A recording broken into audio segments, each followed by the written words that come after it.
with this concussions lawsuit, I guess? Yeah, well, yeah, because I mean, I know for sure I have CTE. Well, I don't know for sure because they don't know till they do an autopsy when I'm dead. But a lot of the issues that they have, I have, you know. And from football, considering football, the amount of stuff I went through in wrestling, I mean, it's a good chance. And 3 severe car wrecks, you know. I mean, the suit is not just about that. It's about WWE treating their employees fairly, and not just with money. It's about treating them human, you know, because they get away with.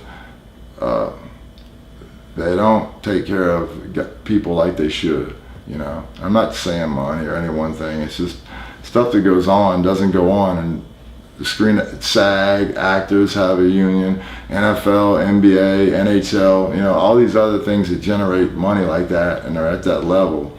You know, they have a union. They have things to better the environment they're in. It's not just money. It's just everything, you know. I mean, we don't have a mortality rate of any other sport or business profession like in wrestling.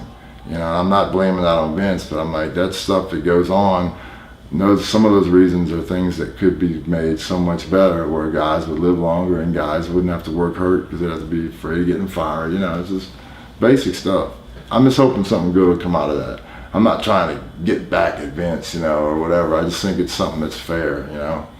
I mean, the NFL was, you know, not acknowledging the danger that's involved with pro football, and you know they were ordered to pay out, but it's an appeal. None of those guys have got that. I know guys that are in the league that were on that. That was like $1 billion settlement. It's all upheld because it's an appeal, so they may never see it. But it's still the point of it, you know, bringing to light how dangerous football is, and guys shouldn't have to push themselves to where Junior Seau, like he killed himself. I know that had to come out of CTE something, because that guy was as rock solid as anybody. I played against him. It's heartbreaking when you see these guys take their lives, and there's no drug use, there's no history of any insane behavior, and you know they were probably dealing with stuff that they couldn't comprehend, and they had no knowledge of that CTE, and that probably ended up costing them. If they just would have been acknowledged, you know, go to a doctor and say, well, this is what you have, this is why you're feeling like you can't take it, you know.